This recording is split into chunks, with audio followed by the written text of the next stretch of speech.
నమస్తే, welcome to life line. నేను Shivani. So ఈ రోజు మనం డిస్కస్ చేయబోయే టాపిక్ వచ్చేసి క్యాన్సర్ని ప్రివెంట్ చేయొచ్చా. సో దీనికి సంబంధించి వివరించడానికి ప్రస్తుతం మనతో పాటు ఉన్నారు doctor Mohana Vamsi from Omega hospitals. ఆయనతో మాట్లాడి మరిన్ని విశేషాలు అడిగి తెలుసుకోవచ్చు. నమస్తే డాక్టర్ గారు. నమస్తే అండి. సో ఫస్ట్ క్వశ్చన్, అసలు క్యాన్సర్ రాకుండా ప్రివెంట్ చేయొచ్చా? అది మిత్తా లేకపోతే నిజంగా ప్రివెంట్ చేయొచ్చా?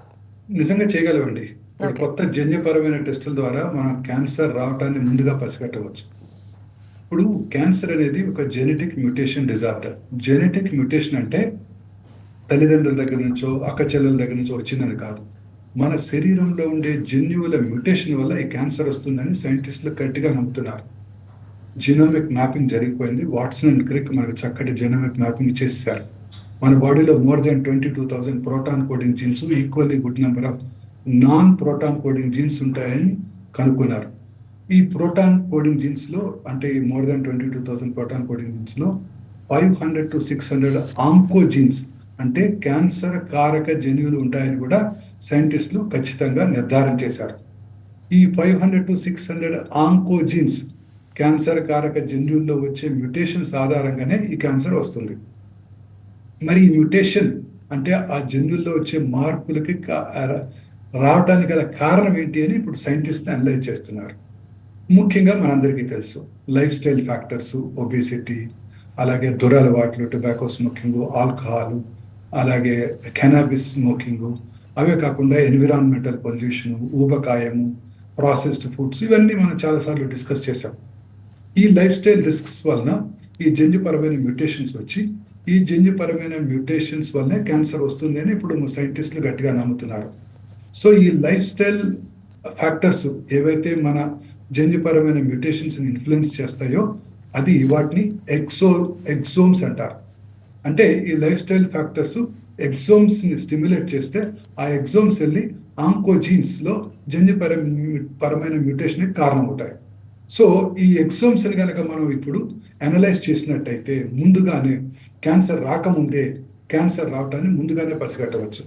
మన మధ్య మీరు ఒక ఇంపార్టెంట్ పాడ్కాస్ట్ వినే ఉంటారు, Zerodha. It's a stock brokering app. దాని CEO గారు mister Nikhil Kamath mister Bill గేట్స్తో ఒక పాడ్కాస్ట్ చేశారు. ఆ పాడ్కాస్ట్లో ఆయన బిల్ గేట్స్ని అడిగారు, మీ ఆరోగ్యాన్ని ఎలా కాపాడుకుంటారు, యంగ్ ఆంటర్ప్రినర్స్కి మీ దగ్గర ఏమైనా హ్యాక్ ఉందా ఆరోగ్యాన్ని చక్కగా కాపాడుకోవడానికంటే ఆయన 3 చెప్పారు. ఒకటి, రెగ్యులర్గా వైటమిన్స్ తీసుకుంటాను, ఎందుకంటే దానికి డౌన్ సైడ్ ఏమీ లేదు. రెండోది, రెగ్యులర్గా స్క్రీనింగ్ చేసుకుంటూ ఉంటాను, అంటే చెకప్స్ చేసుకుంటుంటాను, అన్ని డిసీజెస్కి ముందుగా చెకప్ చేసుకుంటాను. మూడోది, మోస్ట్ ఇంపార్టెంట్ ఆయన చెప్పింది ఏంటంటే ఒక జన్యుపరమైన పరీక్ష. ఈ పరీక్ష చేసుకుంటే ట్రెడిషనల్ టెస్ట్ అంటే పెట్ సిటీ స్కాను, పెట్ MR స్కాను, మ్యామోగ్రాము, వీటన్నిటికన్నా ముందే మనం క్యాన్సర్ రావడాన్ని పసిగట్టవచ్చు. ఈ టెస్ట్ అమెరికాలో అందుబాటులో ఉంది, మరి ఇండియాలో అందుబాటులో ఉందో లేదో నాకు తెలియదు. అక్కడ ఇన్సూరెన్స్ కంపెనీస్ కూడా ఈ టెస్ట్కి పే చేస్తున్నాయి, చాలా ఎక్స్పెన్సివ్ టెస్ట్ అని ఆయన చెప్పడం జరిగింది. ఆ తర్వాత అదే టెస్ట్ని, అంతకన్నా బెటర్ టెస్ట్ని మనం హైదరాబాద్లో గచ్చిబౌలిలోని లాంజివిటీ లాంజ్లో ముందుగా మన ప్రజలకి ఇక్కడ భారతదేశంలోనే మొట్టమొదటిసారిగా అందుబాటులోకి తీసుకురావడం జరిగింది. జస్ట్ సింపుల్ లాలాజలం యొక్క స్వాబ్ టెస్ట్ ద్వారా, అంటే ఆ లాలాజలం తీసుకోవటం ద్వారా మనము మన శరీరంలో, ఆ ఇండివిజువల్ శరీరంలో 76 క్యాన్సర్స్ రావటాన్ని ముందుగా పసిగట్టవచ్చు, ముందుగా ప్రెడిక్ట్ చేయవచ్చు. ప్రెడిక్షన్ అంటే ఏంటంటే ఈ జెనెటిక్ టెస్ట్, హెల్త్ డేటా అంటే బిగ్ హెల్త్ డేటా వాడి సిమ్టమ్స్ రాకముందే ఈ క్యాన్సర్ వస్తుంది అని డిటెక్ట్ చేయవచ్చు. అది ఈచ్ ఇండివిజువల్కి ఒక పర్సనలైజ్డ్ హెల్త్ మ్యాప్ లాంటిది. అంటే ఉదాహరణకి కోలన్ క్యాన్సర్ వస్తుంది అని తెలుసుకున్నాం అనుకోండి, ఆ కోలన్ క్యాన్సర్ రాకుండా ముందుగానే కోలన్ క్యాన్సర్ రాకుండా ముందుగానే మనం టెస్ట్ చేసుకోవచ్చు. ఎలా? ఆ కోలన్ క్యాన్సర్ వచ్చే ముందు symptoms, faecal occult blood testing, immunochemical methods, వాటి ద్వారా మనం క్యాన్సర్ అవటాన్ని ముందుగా పసిగట్టవచ్చు. ఆ తర్వాత కోలన్ క్యాన్సర్ వస్తుందని ముందుగా మన పర్సనలైజ్ హెల్త్ మ్యాప్లో ఉంది కాబట్టి, మనం big health data genetic test ద్వారా తెలుసుకున్నాం కాబట్టి ఆ ఇండివిజువల్కి 3 monthsకి ఒకసారి కొలనోస్కోపీ లేదా సిగ్మాయిడోస్కోపీ లేదా క్యాప్సుల్ ఎండోస్కోపీ చేసుకొని క్యాన్సర్ రావటాన్ని ముందుగా పసిగట్టి క్యాన్సర్ వచ్చే భాగాన్ని ఐడెంటిఫై చేసి అక్కడ ఆ పార్టీని, ఆ పాలిపుని తీసేయడం ద్వారా క్యాన్సర్ రాకుండా చేసుకోవచ్చు. చాలాసార్లు కోలన్ క్యాన్సర్, ముఖ్యంగా రైట్ కోలన్ క్యాన్సర్స్ని లేట్ స్టేజ్లో గుర్తిస్తాము. దీనివల్ల ముందుగానే గుర్తించడం ద్వారా క్యాన్సర్ని పూర్తిగా క్యూర్ చేసుకోవడానికి అవకాశం ఉంది. ఉదాహరణకు ఒక స్త్రీకి బ్రెస్ట్ క్యాన్సర్, ఎండోమెట్రియల్ క్యాన్సర్ వస్తుందని చెప్పామనుకోండి. బ్రెస్ట్ క్యాన్సర్ వస్తుందని చెప్తే రెగ్యులర్గా అల్ట్రాసౌండ్ చేసుకుంటూ ఉంటారు నెలకు ఒకసారి. వారికిగా వారు సెల్ఫ్ అవేర్నెస్ ఎలా క్రియేట్ చేసుకోవాలి, సెల్ఫ్ ఎగ్జామినేషన్ ఎలా చేసుకోవాలి తెలుసుకొని ముందుగా ఆ లంప్ రావటాన్ని ముందుగా పసిగడతారు. మనందరికీ తెలుసు బ్రెస్ట్ క్యాన్సర్ని ముందుగా గుర్తిస్తే పూర్తిగా క్యూర్ చేయవచ్చని. సో అవసరమైతే మ్యామోగ్రాము, ఎంఆర్ఐ టెస్టింగ్, పెట్ఎంఆర్ మ్యామోగ్రాము, అలా నాన్ ఇన్వేజివ్ టెస్టుల ద్వారా క్యాన్సర్ రావటాన్ని ముందుగా పసిగట్టి ఆ వచ్చిన లంప్ని మనం తీసివేయడం ద్వారా క్యాన్సర్ని పూర్తిగా క్యూర్ చేసుకోవచ్చు. అర్లీగా క్యాన్సర్ని గుర్తించినట్టయితే కీమోథెరపీ, రేడియోథెరపీ, హార్మోన్ థెరపీ లాంటి అవసరం లేకుండానే మన క్యాన్సర్ క్యూర్ చేసుకోవడానికి అవకాశం ఉంది. ఆ తర్వాత ప్రమోషన్ అంటే మన హెల్త్ని ప్రమోట్ చేసుకోవటం. ఏదైతే క్యాన్సర్ వస్తుందని తెలుసుకున్నప్పుడు ఆ క్యాన్సర్కి ఆ రావడానికి ఏదైనా రిస్క్ ఫ్యాక్టర్స్ ఉంటే వాటిని ఐడెంటిఫై చేసి వాటిని అవాయిడ్ చేయటము. ఫిట్నెస్, న్యూట్రసిటికల్స్, సప్లిమెంట్స్ అవన్నీ పర్సనలైజ్డ్గా, అంటే ఏ క్యాన్సర్ వస్తుందో తెలుసుకొని వాటికి పర్సనలైజ్డ్గా సప్లిమెంట్స్ అవన్నీ ఇవ్వటం ద్వారా మనం ఫర్దర్గా ఆ క్యాన్సర్ రావటాన్ని నివారించవచ్చు. ఇది ప్రమోటివ్. తద్వారా ఇదంతా కూడా ప్రివెన్షన్కి దారితీస్తుంది. అంటే వ్యాధులు స్టార్ట్ కాకముందే మనం దాన్ని స్టాప్ చేస్తున్నాం. క్యాన్సర్ రాకముందే దాన్ని పట్టుకుంటున్నాం, దాన్ని ప్రివెంట్ చేసేస్తున్నాం. ఇది ఒక వెరీ వెరీ ఇంట్రెస్టింగ్ కాన్సెప్ట్. అంటే ఈ 3P అంటాం: ప్రెడిక్షన్, ప్రమోషన్ అండ్ ప్రివెన్షన్. ఈ P3 కాన్సెప్ట్ ద్వారా మనం క్యాన్సర్ రావడాన్ని ప్రివెంట్ చేస్తున్నాం. ఇప్పటి వరకు మనం క్యాన్సర్కి స్క్రీనింగ్ చేసుకొని క్యాన్సర్ని ఎర్లీగా గుర్తిస్తే క్యాన్సర్ని తొందరగా క్యూర్ చేసుకోవచ్చు, క్యాన్సర్ వల్ల మోర్టాలిటీ తగ్గించుకోవచ్చు అనే కాన్సెప్ట్లోనే ఉన్నాం. కానీ ఇది first time in the country మనము ప్రెడిక్ట్ చేస్తున్నాము, ఏ క్యాన్సర్స్ వస్తాయో ముందుగా తెలుసుకుంటున్నాము, హెల్త్ని ప్రమోట్ చేస్తున్నాము. ఆ జీన్స్ని బేస్ చేసుకొని డైట్, ఫిట్నెస్, సప్లిమెంట్స్ అన్ని పర్సనలైజ్గా ఈచ్ ఇండివిజువల్కి పర్సనలైజ్డ్ హెల్త్ మ్యాప్ ద్వారా మనం ఐడెంటిఫై చేసి వాటికి సప్లిమెంట్స్ ఇస్తున్నాము. అలా ఈ రెండింటి ద్వారా క్యాన్సర్ని ప్రివెంట్ చేస్తున్నాం. వ్యాధులు స్టార్ట్ కాకముందే మనం స్టాప్ చేస్తున్నాం. Blood markers, screening, vaccines, life style మార్పులతో మన ఫ్యూచర్కి ఫుల్ ప్రొటెక్షన్ ఇవ్వగలుగుతున్నాం. సో ఈ ప్రెడిక్ట్, ప్రమోట్, ప్రివెంట్ ద్వారా మీ జీవితాన్ని ఈచ్ ఇండివిజువల్ తన నియంత్రణలోకి తీసుకోవచ్చు. దిస్ ఈస్ ద ఫ్యూచర్ అనమాట. అంటే క్యాన్సర్ రాకముందే క్యాన్సర్ చాలాసార్లు మీరు చూస్తున్నారు, ఎంతోమంది సెలబ్రిటీస్ 4th స్టేజ్ క్యాన్సర్లో డిటెక్ట్ చేయబడ్డారు. జస్ట్ గుడ్ హెల్త్లో ఉన్నారు, యాక్టింగ్ చేస్తున్నారు, అనేక రకాలుగా క్రికెట్ ఆడుతున్నారు. సడన్గా they were diagnosed with cancers. మీరే చూశారు, Yuvraj Singh world cup finals ఆడి బయటకు వచ్చాక టెస్ట్ చేసుకున్నట్టయితే వారికి stage 2 testicular tumour, non seminomatous germ cell tumour ఉంది. సోనాలి బింద్రే గారు యాక్సిడెంటల్గా స్క్రీనింగ్ చేసుకుంటే 4th స్టేజ్ ఎండోమెట్రియల్ క్యాన్సర్ కనపడింది. యూనియన్ మినిస్టర్స్ ఇద్దరు, మనోహర్ పారికర్ గోవా చీఫ్ మినిస్టర్ గారు, అంతకుముందు యూనియన్ మినిస్టర్గా ఉండేవారు mister Anant Kumar, 4th stage ఆయనేమో లంగ్ క్యాన్సరు, వీరేమో కోలిడక్టల్ క్యాన్సర్తో డయాగ్నోస్ చేయబడ్డారు. వీటన్నిటినీ కూడా మనం ఇప్పుడు ప్రివెంట్ చేయగలుగుతాం. ముందుగా ఈ స్క్రీనింగ్ చేయించుకోవడం ద్వారా ఏ క్యాన్సర్ వస్తుందో ప్రెడిక్ట్ చేసి ప్రమోషనల్ యాక్టివిటీస్ ద్వారా మనం వాటిని కంట్రోల్ చేసుకోవడానికి, ప్రివెంట్ చేయడానికి కూడా అవకాశం ఉంటుంది. సో క్యాన్సర్ రాకముందే, ఇది very revolutionary concept. It's a game changing concept అనమాట. కంప్లీట్గా క్యాన్సర్ రాకముందే ఫ్యూచర్ అంతా కూడా పర్సనలైజ్ హెల్త్ మ్యాప్ ద్వారా క్యాన్సర్ రాకుండా చేసుకునే ఒకే ఒక కాన్సెప్టు ఈ జన్యుపరమైన పరీక్షలు అనమాట. డాక్టర్ గారు, జన్యుపరమైన పరీక్షల ద్వారా కార్డియక్ ప్రాబ్లమ్స్ని డిటెక్ట్ చేయొచ్చు అంటారా? తప్పనిసరిగానండి. మీరే చూస్తున్నారు, రోజు ఒక popular movie star in Bengaluru at the age of 41 suddenly collapsed early in the morning even before he started exercising. ఒక another minister was very healthy, just about 50 years, సడన్గా కూర్చొని పేపర్ చదువుతూ కొలాప్స్ అయ్యారు. చాలా మన సీసీటీవీ వలన అనేక సార్లు చాలామంది డాన్స్ చేస్తూ సడన్గా కూలిపోయారు. కోచింగ్ సెంటర్లో ఒక 12 ఏళ్ల బాలుడు సడన్గా ముందుకు పడిపోయాడు. ఇవన్నీ చూస్తూనే ఉన్నాం రోజు. Sudden cardiac death. ఇది ఎందుకు వస్తుంది? వీళ్ళలోనే ఇది ఎందుకు కనబడుతుంది? గుండె ఆరోగ్యంగా ఉండాలని మన కనుక కోరుకున్నట్టయితే జస్ట్ ఈసీజీ, బీపీ చెక్ చేసుకొని ఈకోకార్డిగ్రామ్ చేసుకుంటే సరిపోదు. అవన్నీ చేస్తున్నా కానీ చాలా మందిలో పేషెంట్స్కి హార్ట్ అటాక్స్ వస్తున్నాయి. మేము కూడా ఆపరేషన్ చేసే ముందు, క్యాన్సర్ ఆపరేషన్ చేసే ముందు కార్డియాలజిస్ట్ చూపిస్తాం ఓల్డ్ పీపుల్ని. అన్ని రకాలుగా టెస్ట్ చేస్తాము, ట్రెడ్మిల్ టెస్ట్ చేస్తాము, ఈకోకార్డిగ్రామ్ చేస్తాము. అయినా కానీ కొంతమంది పోస్ట్ ఆపరేటివ్ పీరియడ్లో సడన్గా హార్ట్ అటాక్ గురవుతుంటారు.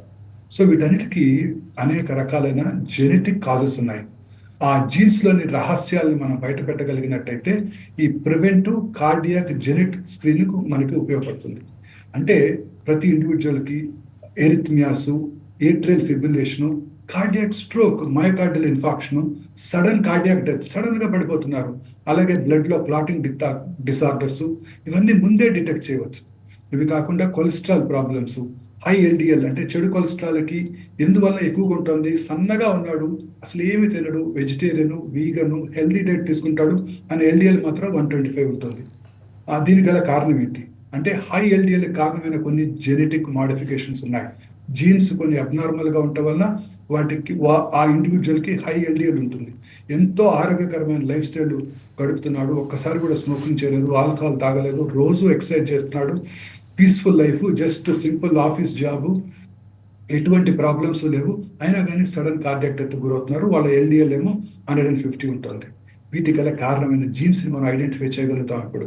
అలాగే fat storage, insulin resistance, sugar metabolism ఏరియాల్లో వీక్ పాయింట్స్ అన్నిటిని కూడా ఇవి కనిపెడతాయి.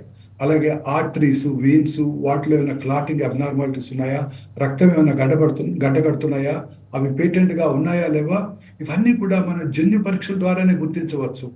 వాటిని ముందుగా ప్రెడిక్ట్ చేసినట్టయితే ఆ తర్వాత ప్రమోషనల్ యాక్టివిటీస్ అంటే life style changes, blood thinners, Ecosprin, clopidogrel, అవసరమైతే యాంటీ కోయాగులేట్స్ వాడి వాళ్ళకి, అలాగే ఫ్యాట్ స్టోరేజ్, ఇన్సులిన్ రెసిస్టెన్స్ కనుక ఉన్నట్టయితే ఇతరత్ర మెజర్స్ తీసుకొని షుగర్ మెటబాలిజాన్ని, షుగర్ని కంట్రోల్ చేసుకుంటూ రెగ్యులర్గా integrated screening, diet, life style మార్పుల ద్వారా ఒక పర్సనలైజ్డ్ హార్ట్ ప్రొటెక్షన్ ప్లాన్ని మనం వాళ్ళకి ఇవ్వగలుగుతాం. అంటే ముందుగానే వారికి ఈ ప్రాబ్లమ్స్ వచ్చే అవకాశం ఉందని తెలుసుకొని లైఫ్ స్టైల్లోను, డైట్లోను, స్క్రీనింగ్ ద్వారా వాళ్ళకి ఒక పర్సనలైజ్డ్ ప్రొటెక్షన్ ప్లాన్ ఇచ్చి ఇలాంటి సడన్ కార్డియాక్ డెత్ని, ఎరిథ్మియాస్ని, అలాగే ఎల్డిఎల్ ప్రాబ్లమ్స్ని కూడా మనం ప్రివెంట్ చేసుకోవడానికి అవకాశం ఉంది. అంటే వీటన్నిటికీ కూడా జీన్స్లోనే సమాధానం ఉంది. సో వీటిని కనుక డీకోడ్ చేసుకుని గుండెని సేఫ్గా ఉంచుకోవడానికి ఈ జన్యుపరమైన పరీక్షలు ప్రతి ఇండివిజువల్కి మనకి యూస్ఫుల్గా ఉంటాయి. ఓకే, సో డాక్టర్ గారు, జన్యుపరమైన పరీక్షల ద్వారా బ్రెయిన్కి సంబంధించిన ప్రాబ్లమ్స్ని డిటెక్ట్ చేయొచ్చు అంటారా? Yes, very much. చాలాసార్లు చూస్తుంటాము యంగ్ ఇండివిజువల్స్ సడన్గా బ్రెయిన్లో స్ట్రోక్ రావటం, బ్రెయిన్లో ట్యూమర్ రావటం కూడా, ఇవన్నీ ముందుగానే చెక్ చేసుకున్నట్టయితే మనం ఖచ్చితంగా తెలుసుకోవచ్చు. చాలా మందికి మెమరీ చాలా బాగుంటుంది, మూడ్ స్టేబుల్గా ఉంటారు, బ్రెయిన్ ఫిట్గా ఉండాలనుకుంటారు. వీటన్నిటిని మనం ముందుగా పరీక్ష చేయించుకొని మన జీన్స్ని చెక్ చేయించుకొని ప్రెడిక్టివ్గా మనం ముందుగా ప్లాన్ తీసుకోవచ్చు. దీన్నే predictive brain and neuro screening అంటారు. అలాగే అల్జీమర్స్, పార్కిన్సన్స్, మల్టిపుల్ స్క్లెరోసిస్ లాంటి న్యూరలాజికల్ డిజార్డర్స్, వాటి రిస్క్ ఎంత ఉంటుంది వీరికి, అలాగే ఫోకస్, మెమరీ, లెర్నింగ్ ఎబిలిటీ ఎలా ఉంటాయి, ఈవెన్ పిల్లలు కూడా చేసేయచ్చు. వాళ్ళకి ఫోకస్ ఎలా ఉంటుంది, మెమరీ ఎలా ఉంటుంది, లెర్నింగ్ ఎబిలిటీస్ ఎలా ఉంటాయి, అలాగే మూడ్ హార్మోన్స్, ముఖ్యంగా డోపమిన్, సెరటోనిన్, స్లీప్ ప్రాబ్లమ్స్, చాలా మందికి స్లీప్ ప్రాబ్లమ్స్ ఉంటాయి, ఎక్కువసేపు నిద్ర పట్టదు వాళ్ళకి, స్లీప్ సైకిల్ డిస్టర్బ్ అవుతుంది, బ్రెయిన్ డిటాక్సిఫికేషన్ ఎఫెక్ట్ అవుతుంది. అలాగే అనేక రకాలైన స్పెషలైజ్డ్ జీన్స్ని కూడా ఇప్పుడు ఈ జన్యుపరమైన పరీక్షల ద్వారా ఐడెంటిఫై చేయగలిగింది.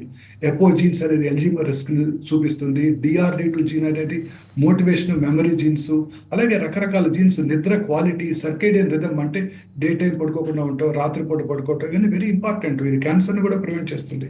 ఇంకా కొన్ని పార్కిన్సన్స్ డిసీజ్ ఎవరికి వస్తుంది, ఎస్ఎన్సిఏ జీన్ అంటారు. ఈ జెనెటిక్ స్క్రీనింగ్ చేసుకోవటం ద్వారా ఈ ప్రాబ్లమ్స్, ఈ జెనెటిక్ మ్యూటేషన్స్ ఉన్నాయి, ఈ జెనెటిక్ మ్యూటేషన్స్ వచ్చే అవకాశం ఉంది. ఆ మ్యూటేషన్స్ రావటాన్ని మనం ముందుగా పసిగట్టి వాళ్ళకి స్క్రీనింగ్, అలాగే లైఫ్ స్టైల్ చేంజెస్, డైట్, బ్లడ్ మార్కర్స్ని కలిపి ఒక personalised brain health plan create చేయగలం. తద్వారా ఆ పేషెంట్ అనకూడదు, ఆ ఇండివిజువల్కి పర్సనలైజ్ బ్రెయిన్ హెల్త్ ప్లాన్ ఇవ్వటం ద్వారా ఫ్యూచర్లో ఇలాంటి డిజార్డర్స్, ముఖ్యంగా multiple sclerosis, I still remember one very senior IAS officer in the combined Andhra Pradesh cadre. Suddenly, at the age of 59, 60, he had Alzheimer's disease. He couldn't even recognize me when I went to see him. ఆ తర్వాత he was seen on the roads in శ్రీహరికోటలో ఒక రోజు. So ఇలాంటి problems అన్నింటినీ ముందుగా identify చేసి, 10 ఏళ్ల ముందే ఐడెంటిఫై చేసి, ఆ ప్రాబ్లమ్స్ రాకుండా పర్సనలైజ్ బ్రెయిన్ హెల్త్ ప్లాన్ వాళ్ళకి ఇవ్వటం ద్వారా శక్తివంతమైన మెదడు, దీర్ఘకాలిక మానసిక ఆరోగ్యం ఇవ్వగలటానికి అవకాశం ఉంది. ఓకే డాక్టర్ గారు, సో జన్యుపరమైన పరీక్షల ద్వారా ఇండివిజువల్ పర్సనాలిటీని కనపట్టచ్చు అంటారా? యా, డెఫినెట్గా అండి. మీరే చూస్తున్నారు, కొంతమంది మనలోనే లీడర్స్గా ఉంటారు. ఉదాహరణకి మీ టీంలోనే ఉన్నారనుకోండి, ఒక 1% ఈజ్ ఏ బార్న్ లీడర్, ఆయన లీడర్గా జన్మించారు. పర్సన్ కానీ, ఇండివిజువల్ కానీ, స్త్రీ కానీ, పురుషుడు కానీ, కొంతమంది లీడర్స్గా ఉంటారు. మా క్లాస్లో నేను ఎప్పుడు లీడర్గా లేను. ఒక నా క్లోజ్ ఫ్రెండ్ ఒక ఆయన ఎప్పుడు క్లాస్ లీడర్గా ఉండేవారు. ఆ తర్వాత మెడికల్ కాలేజీలో కూడా మా కలిసి చదువుకున్నాం. ఆయన కాలేజ్ లీడరు, యూనివర్సిటీ లీడర్గా వెళ్ళారు. ఆ తర్వాత వారు మెంబర్ ఆఫ్ రాజ్యసభ కూడా అయ్యారు పార్టీలో, తమిళనాడులో. వారు ఈ లీడర్షిప్ టాలెంట్ అనేది జీన్స్లోనే ఉంటుంది. ఆ జీన్స్లో ఉందో లేదా ఇప్పుడు మనం తెలుసుకోవచ్చు. దీన్నే ప్రెడిక్టివ్ లీడర్షిప్ జెనెటిక్ స్క్రీనింగ్ అంటారు. అంటే ఫర్ ఎగ్జాంపుల్ ఒక ఈచ్ ఇండివిజువల్ ఎంతగా ఫోకస్ చేస్తారు, ఎలా డెసిషన్ తీసుకుంటారు, స్ట్రెస్ ఎమోషనల్ టాలరెన్స్ ఎలా ఉంది. స్ట్రెస్ అంటే చూస్తున్నారు మీరే పొలిటికల్ లీడర్స్ ఒకసారి ఎలక్షన్లో ఓడిపోయినప్పుడు ఎంత స్ట్రెస్ గురవుతారో, ఎంత ఎమోషనల్ గురవుతారో, వాటన్నిటిని టాలరెన్స్ ఎలా ఉంది వాళ్ళకి.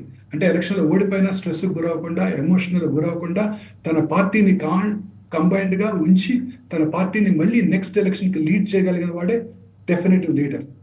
అలాంటి స్ట్రెస్ ఎమోషనల్ టాలరెన్స్ని ఈ ఇండివిజువల్ తీసుకోగలరా లేదా.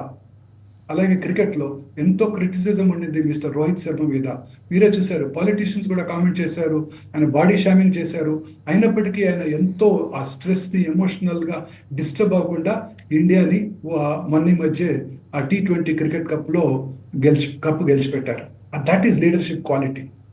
అలాగే brain stamina, executive function, productivity, ఇవన్నీ కూడా ఎలా ఉంటాయి అనేది జెనెటిక్ మ్యాపింగ్ ద్వారా తెలుసుకోవచ్చు. ఈ ఇండివిజువల్ బాండ్ లీడరా కాదా. ఈ పాలిటిషియన్ యొక్క తన కొడుకుని ఆయన లీడర్గా చేయాలనుకుంటున్నారు. ఆయనకి ఈ లీడర్షిప్ క్వాలిటీస్ ఉన్నాయా లేవా. పెద్ద పెద్ద లీడర్లు Mahatma Gandhi, Franklin Delano Roosevelt, వీళ్ళందరి చిల్డ్రన్ వాళ్ళలాగా లీడర్స్ అవ్వలేకపోయారే. అడాల్ఫ్ హిట్లర్ కొడుకు కూడా ఆయనలాగా లీడర్ అవ్వలేకపోయారే. అంటే వారిలో ఆ జీన్స్ ఉండకపోవచ్చు. సో ఈ personalise focus strategies, sleep and stress management very important.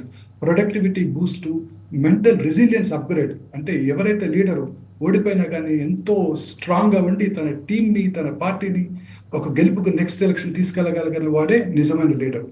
ఇవన్నీ వీరిలో ఉన్నాయా లేవా, ఈ జీన్స్ అన్ని వీరిలో ఉన్నాయా లేవా, ఇవన్నీ మనం తెలుసుకోవచ్చు. వాటిని ఏవైతే లేనప్పుడు వాటిని ఇంప్రూవ్ చేయడానికి ప్రమోషనల్ యాక్టివిటీసు, మెంటల్ రెసిలియన్స్ని అప్గ్రేడ్ చేయడానికి ప్రమోషనల్ యాక్టివిటీసు, అలాగే కొన్ని రకాల బయోమార్కర్స్, బ్రెయిన్ టెస్ట్లు చేసి పర్సనలైజ్డ్ లీడర్షిప్ బ్లూ ప్రింట్ ఇవ్వగలం. ఆ లీడర్ కావడం అనేది జీన్స్ నుంచి స్టార్ట్ అవుతుంది. బట్ కొంతవరకు నేర్చుకోవడానికి మనం హెల్ప్ చేయగలం.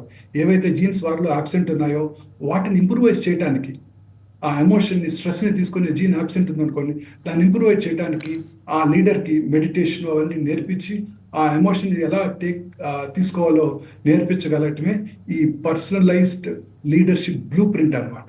తద్వారా వారిని ఇంకా సమర్థవంతమైన నాయకులుగా తీర్చిదిద్దగలుగుతాం.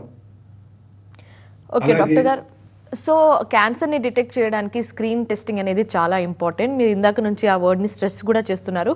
సో ఒక నార్మల్ పర్సన్ క్యాన్సర్ని ప్రివెంట్ చేయాలంటే ఎప్పటి నుంచి స్క్రీనింగ్ టెస్ట్ అనేది చేయించుకోవాలి, ఏ ఏజ్ నుంచి చేయించుకుంటే బెస్ట్ అని చెప్తారు? వెరీ ఇంట్రెస్టింగ్ క్వశ్చన్ అండి. జనరల్లీ క్యాన్సర్స్ మీకు తెలుసు, ఏజ్ పెరిగే కొద్దీ, వయసు పెరిగే కొద్దీ క్యాన్సర్స్ ఎక్కువగా వస్తుంటాయి. సో అందుకని ఇట్ స్టార్ట్స్, అంటే ఫ్యామిలీ హిస్టరీ కనుక లేదు, వెరీ హెల్దీ ఇండివిజువల్ అంటే maybe you should start with 40s or 50s. It should start screening for personalised genetic mapping చేసుకోవడం ద్వారా ఏ క్యాన్సర్స్ వస్తాయో తెలుసుకోవచ్చు. ఆ తర్వాత ఇయర్లీ కూడా ఈ టెస్టులు చేసుకోవడం ద్వారా నెక్స్ట్ నియర్ ఫ్యూచర్లో ఏ క్యాన్సర్ వస్తుందో కూడా తెలుసుకోవచ్చు అని చెప్పారు బిల్ గేట్స్. ఎవ్రీ ఇయర్ చేయించుకుంటారు వారు ఆ టెస్ట్. చేయించుకోవడం ద్వారా తనకి ఏ క్యాన్సర్ వస్తుందో తెలుసుకొని దాన్ని స్క్రీనింగ్ చేసుకుంటాను కూడా చెప్తున్నారు. So this is a very there is a robust data for this. అంటే కొన్ని మిలియన్స్ ఆఫ్ ఇండివిజువల్స్ యొక్క జన్యుపరమైన మ్యూటేషన్ స్టడీ చేసి ఏ ఎగ్జామ్స్ వీటిని కారకమవుతున్నాయో తెలుసుకొని this N very interesting study. It's actually started in Israel లోని టెల్ అవీవ్ యూనివర్సిటీలో స్టార్ట్ అయింది. వీళ్ళు చాలా రోబస్ డేటాతో ఇప్పుడు మనందరి ముందుకు వచ్చారు. ఈ టెస్ట్ చేసుకోవటం ద్వారా రెగ్యులర్గా డెఫినెటివ్గా క్యాన్సర్ రావటాన్ని ముందుగా పసిగట్టవచ్చని ఒక మంచి డేటా ఉంది. ఓకే, సో జనరల్గా మనం మాట్లాడుకుంటుంది క్యాన్సర్ని ఎలా ప్రివెంట్ చేయాలనేది. సో ఎలాంటి లైఫ్ స్టైల్ మెయింటైన్ చేస్తే మనం క్యాన్సర్ని ప్రివెంట్ చేయొచ్చు అంటారు? Life style is very important అండి. ఇప్పుడు ఉదాహరణకి మనం తీసుకునే ఆహారము is very very important. Obese ఇండివిజువల్స్లో క్యాన్సర్స్ వచ్చే అవకాశాలు ఎక్కువగా ఉంటాయి. పర్ క్యాపిటా ఫ్యాట్ కన్సంప్షన్ పెరిగే కొద్దీ ఆ దేశంలో క్యాన్సర్స్ వచ్చే అవకాశాలు ఎక్కువ ఉంటాయి. ప్రాసెస్డ్ గ్రెయిన్స్ రెగ్యులర్గా తీసుకుంటూ, ఫైబర్ ఎక్కువగా తీసుకునే వాళ్ళ కోలన్ క్యాన్సర్స్ వచ్చే అవకాశాలు తక్కువగా ఉంటాయి. Pickled foods, carbs, naked carbs అంటారు, వాటిని తీసుకునే వాళ్ళలో క్యాన్సర్ వచ్చే అవకాశాలు ఎక్కువగా ఉంటాయి. వీటన్నిటిని అవాయిడ్ చేస్తూ, రెగ్యులర్గా ఎక్సర్సైజ్ చేస్తూ, లీన్ బాడీ మాస్ మెయింటైన్ చేస్తూ, ఒబేసిటీకి దూరంగా ఉంటూ, ఫ్రెష్ ఫ్రూట్స్, వీటిలో యాంటీ ఆక్సిడెంట్స్ అవన్నీ ఎక్కువగా ఉంటాయి. నట్స్, ఆల్మండ్స్, పిస్టాషియో, వాల్నట్స్ ఇవన్నీ తీసుకోవటం. Seeds, sunflower seeds, saffron seeds, pumpkin seeds, వీటన్నిటిలో ఎసెన్షియల్ న్యూట్రియంట్స్, యాంటీ ఆక్సిడెంట్స్ ఉంటాయి. వీటన్నిటిని తీసుకుంటూ లీన్ బాడీ మాస్ మెయింటైన్ చేస్తూ రెగ్యులర్గా ఎక్సర్సైజ్ చేస్తూ తద్వారా లీన్ బాడీ మాస్ మెయింటైన్ చేయడానికి అవకాశం ఉంటుంది. వీటన్నిటికన్నా ముఖ్యం దురలవాట్లకు దూరంగా ఉండటం. ముఖ్యంగా ఆల్కహాల్, స్మోకింగ్. ఈ మధ్య కాలంలో అనేక న్యూవర్ క్లినికల్ ట్రయల్స్ లో తేలింది ఏంటంటే ఆల్కహాల్ తాగినా కూడా స్మోకింగ్ వల్ల ఎంత రిస్క్ ఉంటుందో అంతే రిస్క్ ఉంటుందని కూడా మనకి ఇప్పుడు తెలిసింది. ఈ రెండు తీసుకునే వాళ్ళలో సినర్జిస్టిక్ ఎఫెక్ట్ ద్వారా రిస్క్ ఇంకా ఎక్కువైపోతుంది. అలాగే regular exercise.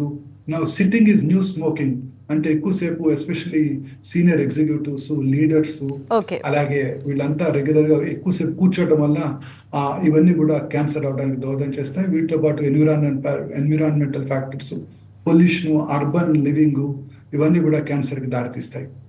Okay. So cancer గురించి అలాగే జన్యుపరమైన పరీక్షల ద్వారా ఎలాంటి ప్రాబ్లమ్స్ని డిటెక్ట్ చేయొచ్చో వివరించినందుకు thank you so much doctor గారు. సో ఇది ఇవాల్టి లైఫ్ లైన్. చూస్తుండండి టీవీ 9.